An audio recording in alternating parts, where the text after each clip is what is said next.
They decided to re-air all the same advertisements that they had aired here in America, but they adjusted the ads slightly for British audiences. I thought that was strange. Take a look. Ancestry.com for the British royal family. Find out which second cousin you're accidentally dating.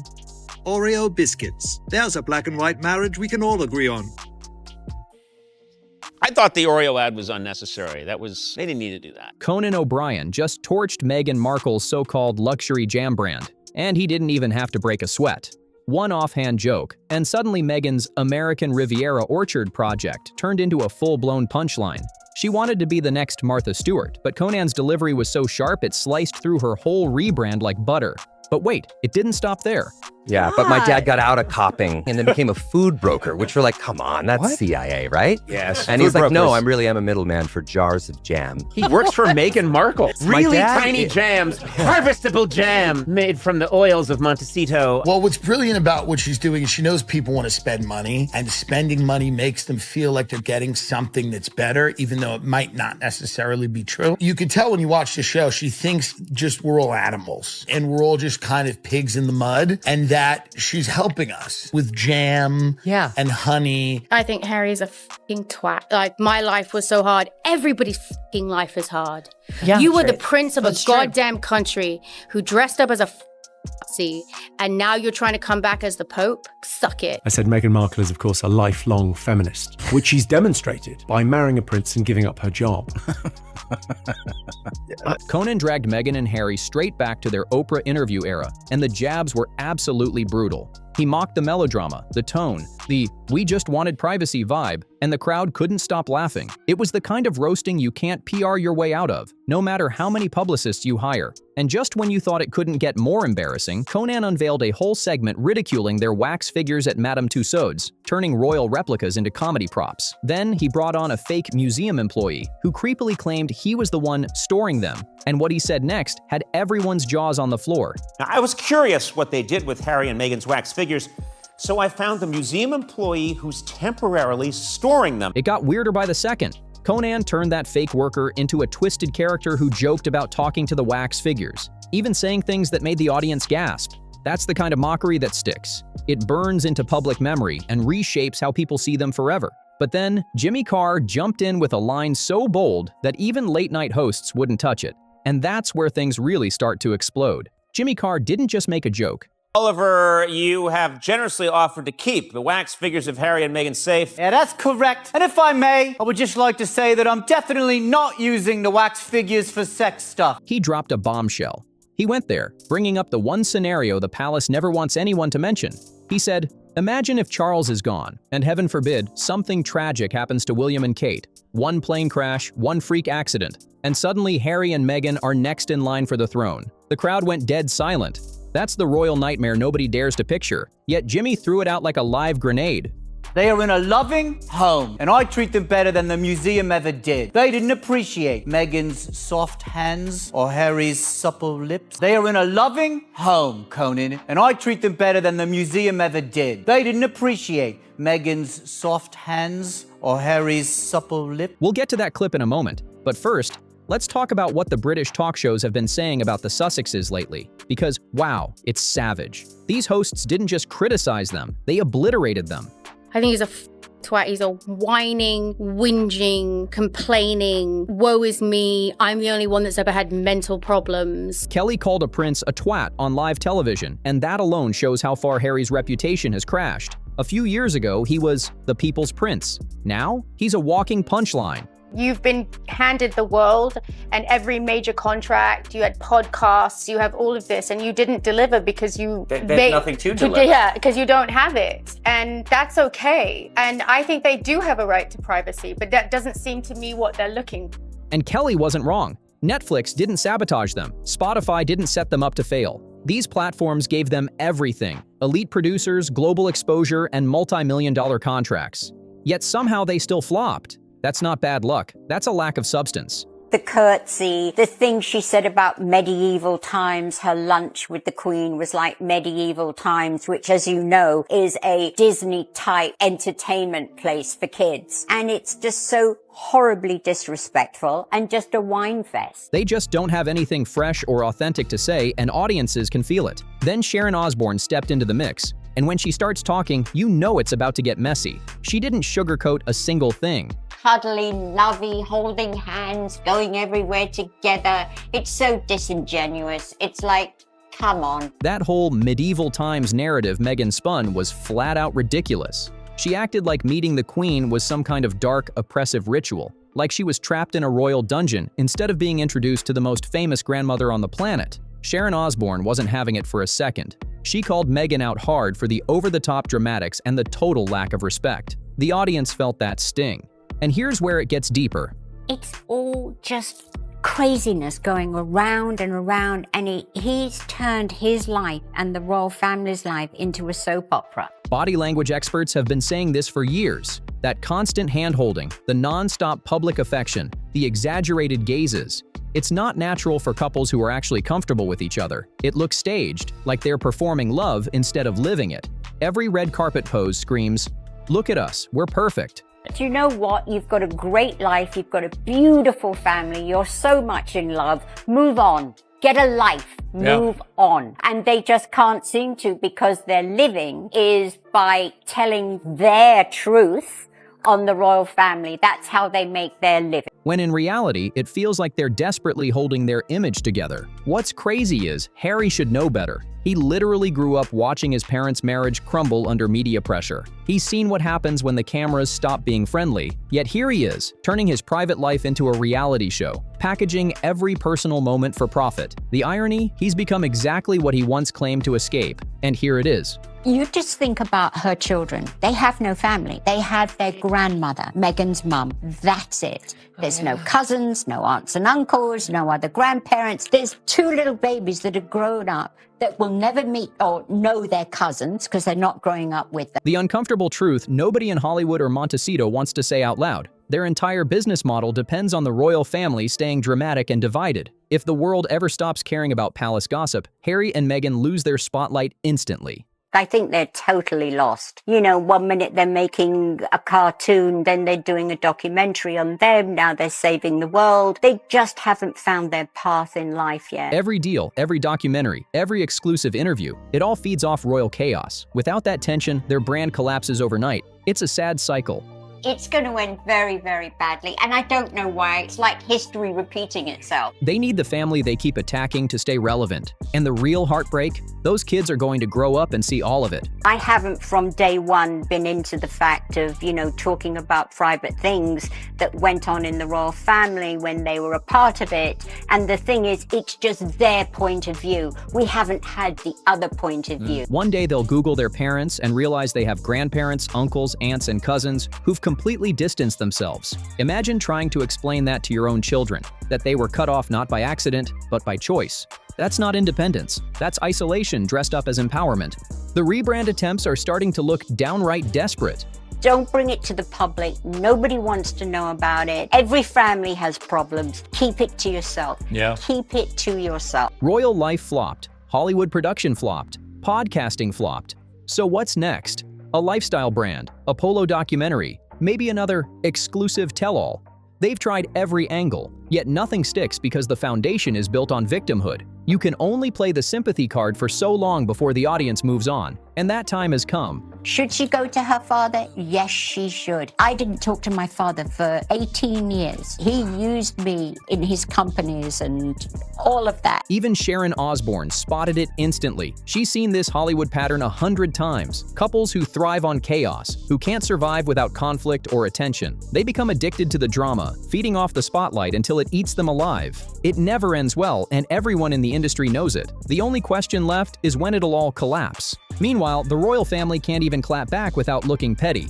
They're trapped by centuries of tradition and protocol. So Harry and Meghan get to run the show, spin the narrative, and drop claims without ever facing real pushback. Millions and millions I had to pay because my father got me in the crap. But The situation is when he was diagnosed with Alzheimer's, I went to him and took care of him because he's my father. It's a one-sided PR battlefield, and the Crown can't even fight back. Most families have drama, but they handle it privately. They don't drop a Netflix doc, write a tell-all, or cry on Oprah's couch every time something goes wrong. They talk it out, behind closed doors, like adults. But in Montecito, privacy doesn't pay the bills. Every emotional moment turns into content, and that's exactly how Harry and Meghan keep the lights on. Then, Sharon Osborne flipped the entire conversation with brutal honesty. She compared Meghan's situation to her own. Turns out Prince Harry and Meghan Markle will still get paid millions of dollars for doing absolutely nothing. And that's just by Netflix. And suddenly, everything came into perspective. Sharon's father betrayed her in real, painful ways. He stole from her, exploited her name, and caused lasting emotional scars. And yet, she still found the strength to reconcile when it mattered most. That's what growth looks like. Now compare that to Meghan's story. Her dad sold a few photos and gave a handful of interviews. Tacky, sure, but hardly life-ruining. Sir, your millions from Netflix for no one knows what. Put it with the rest of them. Babe, time to do our daily $250,000 sponsored Instagram post for Del Taco. I shouldn't have left the made-up nonsense. He didn't steal from her, didn't abuse her, didn't sabotage her career. He embarrassed her, and for that, she erased him completely, even barring him from meeting his own grandchildren. That's not empowerment, that's punishment dressed up as self-protection. And Sharon's bold take cracked the dam wide open. Suddenly, every comedian and commentator at the Golden Globes felt free to take aim too, and Joe Coy didn't hold anything back. That Netflix deal turned into the ultimate symbol of their whole grift. Massive paychecks, barely any real work, and a never-ending stream of complaints. It's the perfect mix of privilege and performative pain. They want it both ways. You know, you can't be, these people were so mean to us and poor us, and we don't want all this attention, and then let me write a book about how much we don't want attention. And when comedian Joe Coy called it out on one of the biggest stages in entertainment, the entire audience roared because everyone watching at home was thinking the same thing. Finally, someone said it. But then things went nuclear. Family Guy dropped an entire animated segment mocking them. And once you become cartoon material, that's when you know you've crossed from public figures into full-blown pop culture punchlines. Animated satire works because it cuts through the PR fluff and shows the truth raw. They're not struggling, they're not oppressed.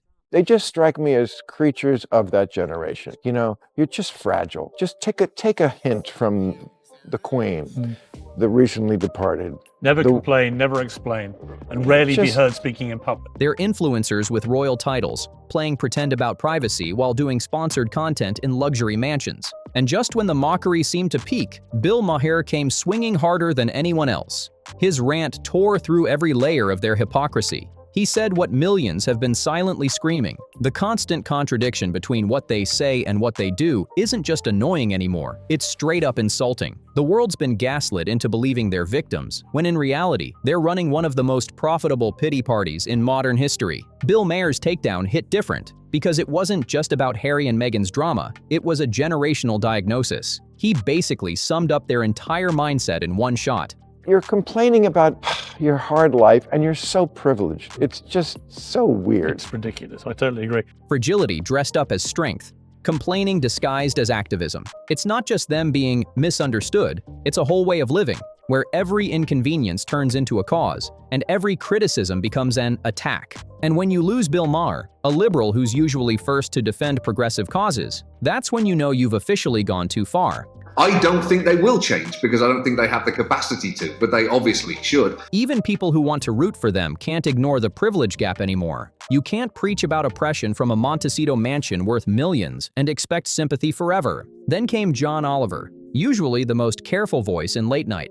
But even he couldn't resist taking a swing. His comment was icy cold. He didn't call them stubborn or dramatic. He said they're fundamentally incapable of change. That's not shade, that's a character verdict, permanent and painful. In California, we're just a regular couple living close to Oprah and far from the paparazzi. But not too far. And just when the dust started to settle, Spitting Image jumped in with pure British savagery. Their line exposed Meghan and Harry's whole PR playbook. Stay close enough to Oprah for credibility, close enough to paparazzi for content, and dance perfectly between both worlds for profit. But one comedian didn't just mock them, he obliterated them. Then came the moment that stopped everyone cold. the part that wasn't funny anymore. One comedian brought up the one thing that makes all of this not just embarrassing, but genuinely unsettling. He said, "What happens if King Charles passes and something tragic happens to William, Kate, and their kids? One plane crash, one freak accident." If she didn't marry him, she would be on The Bachelor this season, fighting for Prince. She would be Megan M. from Sherman Oaks barista. She's just not lucky. And suddenly, Harry and Meghan are back in the line of succession. The crowd went dead quiet. That's the royal nightmare nobody dares to even whisper about. We'll get to that chilling scenario soon.